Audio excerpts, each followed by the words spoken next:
Olá, o Jornal Panorama está no ar com as informações sobre os trabalhos parlamentares. E estes são os nossos destaques de hoje. Irine Lopes, eleita Procuradora Especial da Mulher. Comissão de Defesa do Consumidor pede reabertura total da casa. Código Sinal Vermelho. Deputados aprovam programa de cooperação e apoio à mulher.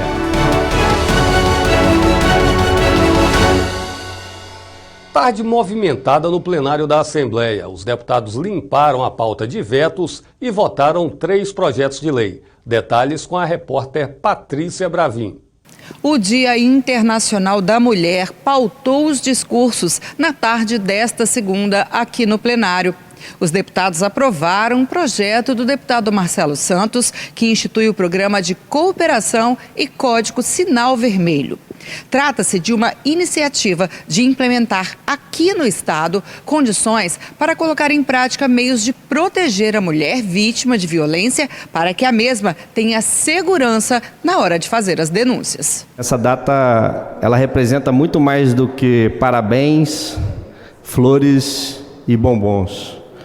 Essa data representa conquistas e precisa representar mais conquistas porque a gente ainda tem muito a avançar. Esta data deixou de ser sinônimo de flores e festas para se transformar em um momento de reflexão e a cada dia essa reflexão se faz mais do que justa e necessária.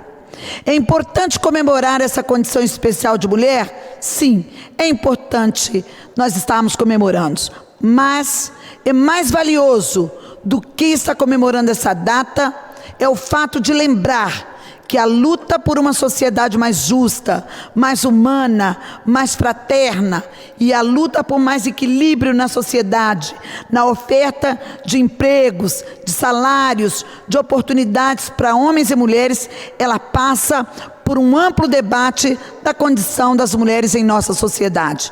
Outra pauta sobre a questão da mulher é o projeto que cria o Programa Estadual de Enfrentamento à Violência Doméstica, voltado para a conscientização do público infantil. Iniciativa da deputada Janete de Sá teve pedido de tramitação de urgência aprovado. Também houve eleição para a composição da Procuradoria Especial da Mulher da Assembleia para os próximos 2 anos. A deputada Irine Lopes assume a função de procuradora, antes ocupada pela deputada Janete de Sá.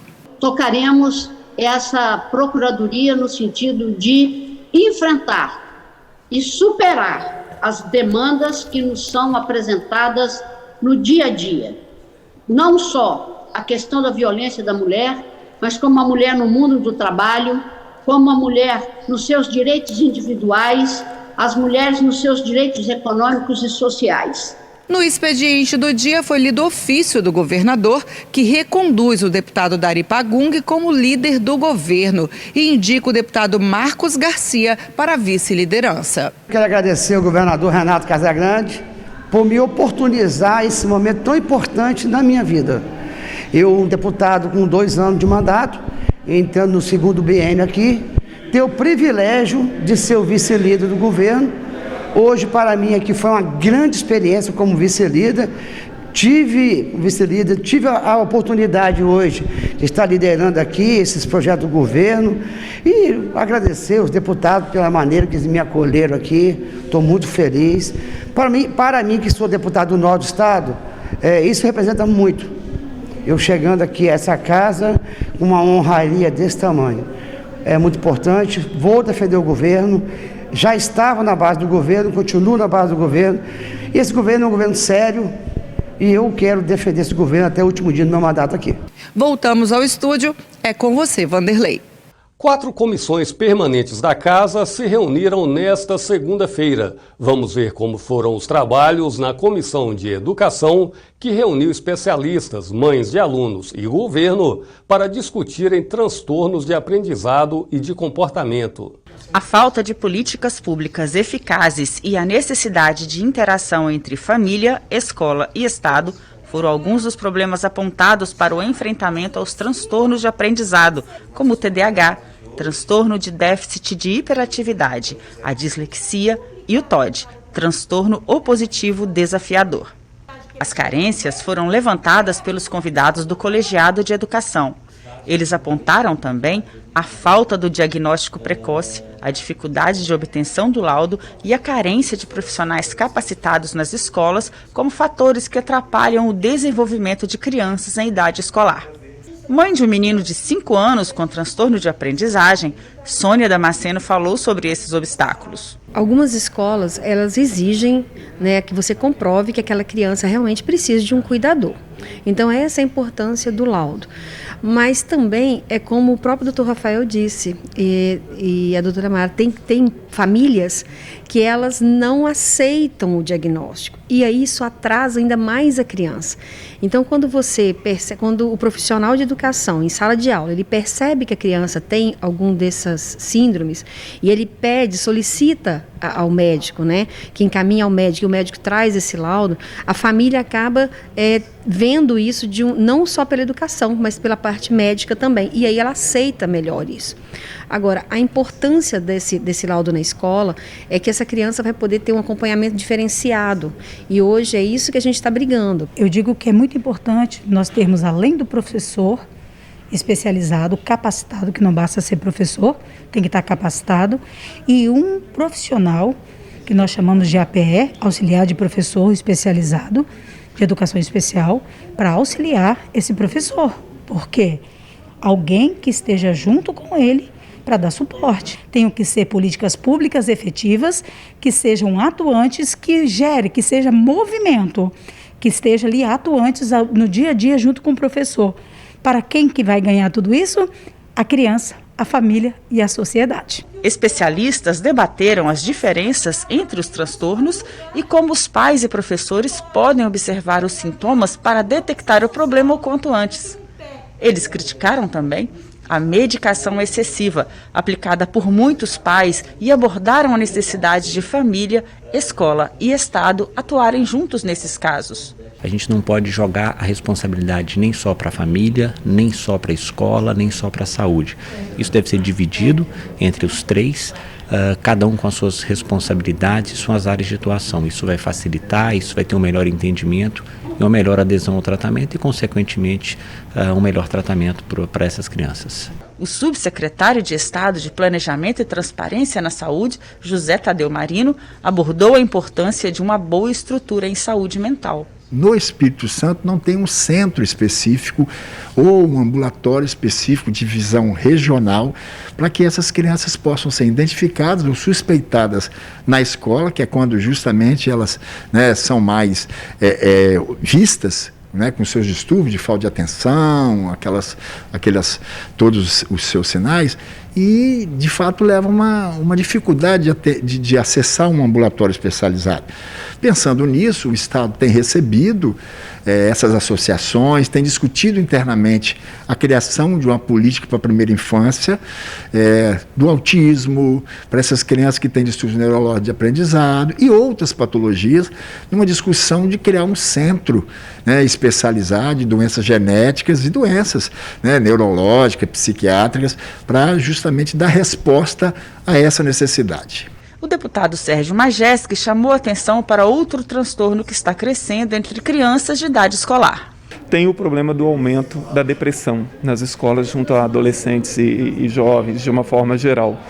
E as escolas, mesmo que elas consigam detectar isso muito rapidamente, elas não têm para onde enviar. Então, assim, encaminhar esse aluno para um psicólogo, para um tratamento e tal, não existe essa possibilidade, porque a maior parte dos municípios, e mesmo o Estado, não dispõe de psicólogos em número suficiente para isso. Então, as escolas estão, na verdade, muito abandonadas nisso, elas estão sozinhas, para além de todos os outros problemas também, como a questão de envolvimento com drogas, sexualidade precoce, etc. E assim, muitas vezes se cobra que as escolas deem conta de tudo isso, que os profissionais deem conta, mas é impossível. Então, a minha sugestão seria a criação, de repente, de uma equipe multidisciplinar, com psicólogo, psiquiatra, etc., para dar suporte a esses problemas que as escolas vêm enfrentando. Comissão de Finanças aprovou projetos de lei e pautou audiência pública com diretores do Banco de Desenvolvimento do Espírito Santo. A diretoria do Bandes vai participar de audiência pública para a apresentação do cumprimento das metas estabelecidas na Lei de Diretrizes Orçamentárias. O encontro foi definido durante a reunião da Comissão de Finanças e agendado para o dia 26 de março. Ainda durante a reunião, os deputados aprovaram 6 projetos. Entre eles, a proposta do deputado Gandini, que obriga à fixação de alvarás de segurança e de funcionamento nas áreas de acesso dos edifícios públicos estaduais. Destaque também para o projeto do ex-deputado Lorenzo Pasolini, que determina que as maternidades ofereçam aos pais e responsáveis de recém-nascidos treinamento para prevenção de morte súbita dos bebês. As matérias seguem agora para deliberação em plenário. E a Comissão de Defesa do Consumidor discutiu taxa de esgotamento sanitário e pediu retorno dos serviços da Assembleia em horário integral. A Comissão de Defesa do Consumidor decidiu enviar ofício à mesa diretora solicitando a reabertura total da Assembleia Legislativa. Atualmente, o Parlamento está funcionando em turno único, de meio-dia às 7 da noite, com entrada permitida apenas para deputados, servidores, participantes de licitações e pessoas convidadas para reuniões de comissões. De acordo com os parlamentares, é necessário retomar o pleno funcionamento da Casa com a abertura integral de setores como o PROCON, a Defensoria Pública e a Delegacia de Defesa do Consumidor. Deliberar, então, que a gente possa enviar um ofício ao presidente da Casa, que ele fosse montado, assinado pelos deputados, sugerindo a abertura da Assembleia, visto que os trabalhos dessa comissão se iniciam, é necessário e imprescindível a abertura do PROCON, da Defensoria Pública e da Delegacia de Defesa do Consumidor, que fica aqui também. Os deputados também decidiram solicitar uma reunião com a diretoria da Agência de Regulação de Serviços Públicos do Estado para tratar da taxa cobrada pelo Serviço de Esgotamento Sanitário. De acordo com os deputados, o valor cobrado não corresponde à qualidade do serviço prestado. Turismo recebeu empresários do setor privado e agentes públicos para a reunião do colegiado. O primeiro encontro do ano da Comissão de Turismo reuniu diversos representantes do setor privado e de secretarias de municípios da Grande Vitória. A diretora da Companhia de Desenvolvimento, Turismo e Inovação de Vitória, Luzia Toledo, falou sobre a necessidade de fomentar o segmento muito afetado pela pandemia. Um setor de eventos que gerava muito emprego, muita renda, parou, simplesmente parou. Então, temos que ter paciência, resiliência mesmo e tentar umas agendas que favoreçam o pós-pandemia, o pós-vacina. Não tem outra conversa, a gente não adianta ficar falando, não tem outra conversa que não seja tomar a vacina e ter todos os cuidados sanitários. No turismo, o que eu acho que está sendo bom neste momento foi nós nos unirmos. Nós nos unimos, já criamos, né? Eu acho importante esse fórum, acho importante ter a reunião que fizemos com o Sebrae. Terça-feira nós vamos ter uma reunião com a Fé Comércio, para a gente poder fazer uma interação. Estou recebendo todos os segmentos lá na diretoria do turismo, na CDV. O presidente da comissão informou que o colegiado pretende visitar as 10 regiões turísticas do Espírito Santo para mapear e divulgar os atrativos locais. Nossa ideia é percorrer todo o estado, visitar todas as regiões turísticas, mapear todos os atrativos turísticos e depois transformar isso aí numa revista, né? Então nós vamos rodar o estado todo e, se Deus quiser, apresentar uma revista para cada região turística, lembrando que nós temos 10 regiões turísticas aqui no estado do Espírito Santo. O Jornal Panorama de hoje fica por aqui. Para mais informações sobre os trabalhos da Assembleia, você pode acessar o portal e as mídias sociais. Obrigado pela sua companhia. Continue ligado na programação da TV Assembleia, agora mais perto de você no canal 3.2.